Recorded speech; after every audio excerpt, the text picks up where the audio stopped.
Hey guys, Civilord here, back in with another action figure review. Today we'll be taking a look at the Transformers Studio Series, The Last Night Deluxe Class Barricade. A figure that's been highly anticipated by not just me, but other fans of not only this movie, but this character. Because the old Deluxe Class, well, it wasn't bad for the time. It's not great for today's golden age of Transformers, we'll say.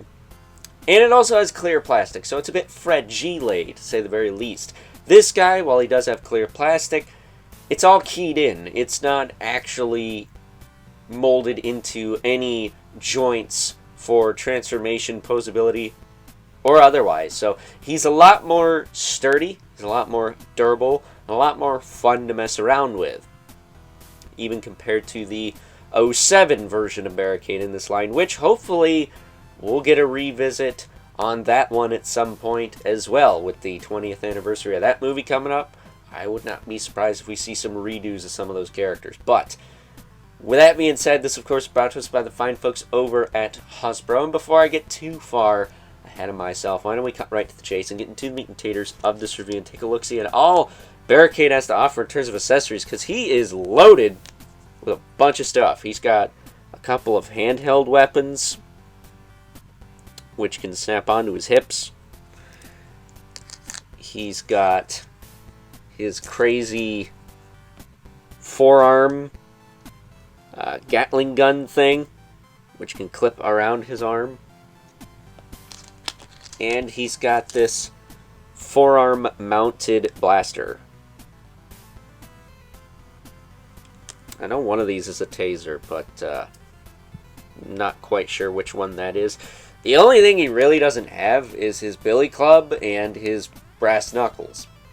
But you get like 5 pieces of plastic with this guy. You don't usually get that with a Transformer. I've seen leader classes that come with less than that. So taking a closer look at Barricade himself, he is very cool looking.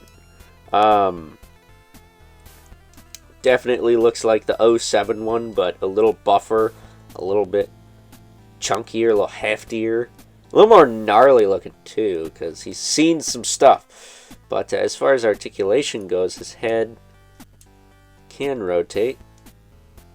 Got a bit of a detented ball joint there. You can look up and down a little bit. Oop, up and down a little bit. Any tilt? Not really any tilt.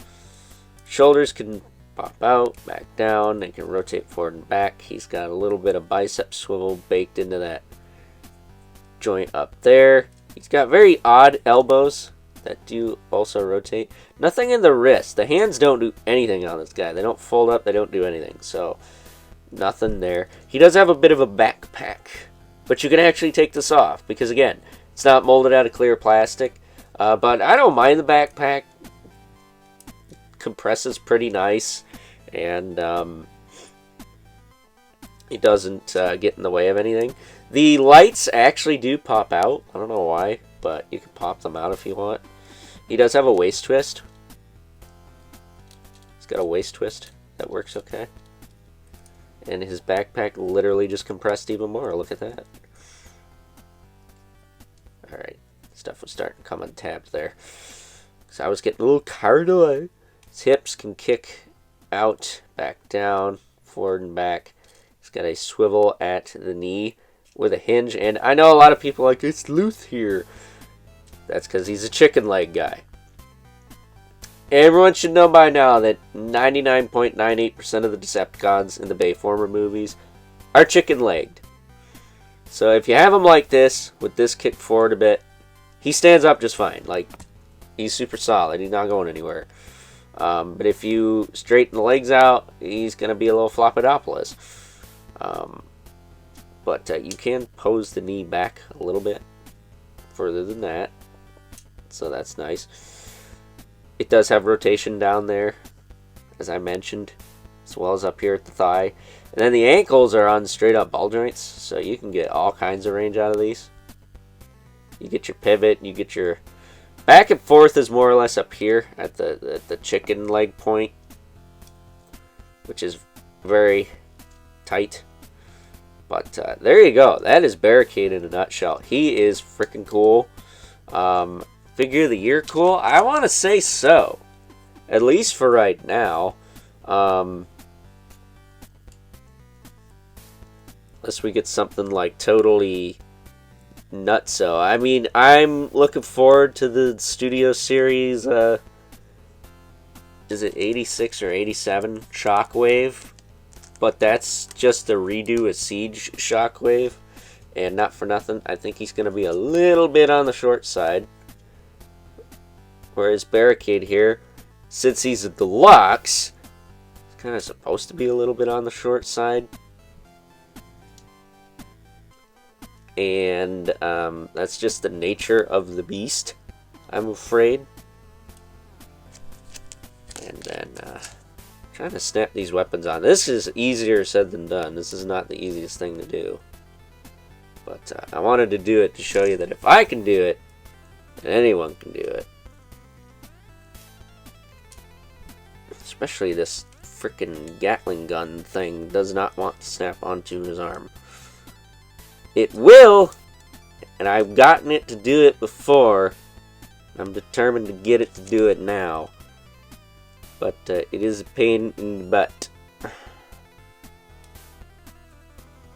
There we go. So there's Barricade with all of his weapons looking really cool. And yeah, I'm going to say this is a figure of the year for me right now.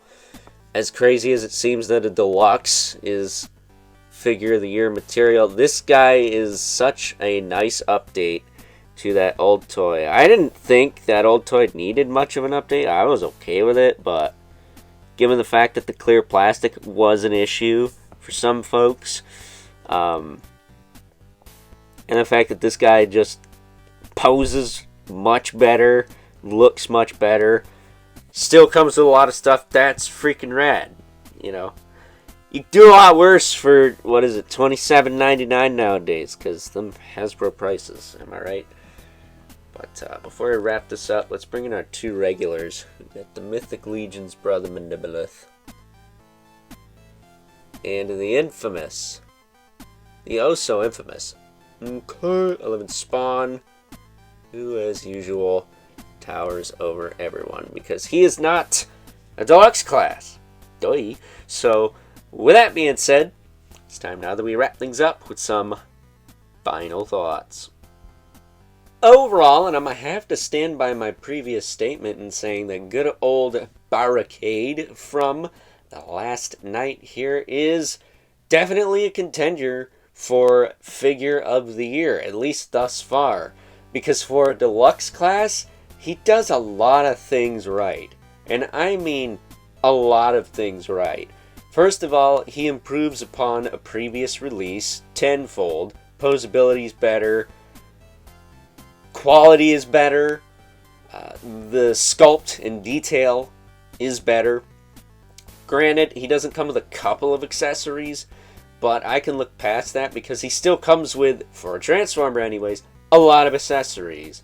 So if you haven't picked this guy up yet, and you already have Mohawk, and you're looking forward to the rumored leader class Megatron that's supposed to come out from this movie, don't sleep on this guy. I think that this is going to be a very sought-after figure come the end of the year because of how good it actually is. I mean, I pose this guy up and he just stands. It's ridiculous. I have plenty of figures that just doesn't happen. So, before we wrap this sucker up, why don't we get this guy transformed and take a closer look at his vehicle mode.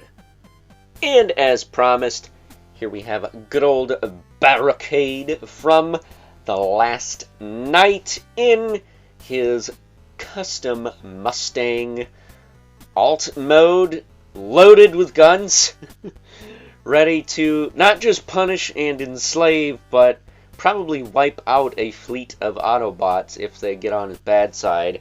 And I will say, while all these plug in relatively securely, they still have a tendency to pop out, especially these two guys up here.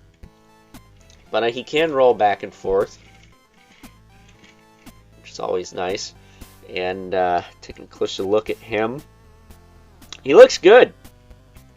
Looks really good. Kind of makes me want a redo of the 07 one, since these windows are separate pieces that are keyed in there, as opposed to this whole top part being made out of clear plastic, hence why you can take it off for robot mode. Would have been nice if they could make that into a riot shield for him, but, you know, he comes with 5 weapons. Transformers don't come with those kinds of accessories. It's usually, you know, Marvel Legends in the G.I. Joe Classified series, as far as Hasbro goes, come with more accessories than their Transformers and Star Wars Black Series, especially Star Wars Black Series counterparts. But between this guy and the upcoming animated universe Ratchet, they seem to be kitting out the Transformers with more and more accessories as of late, and I am all here for it. That said, we still be missing that Billy Club and those brass knuckles, but that's a minor nitpick at best. So, with that being said, hope you guys enjoyed this review. And until next time, I'll catch you guys later.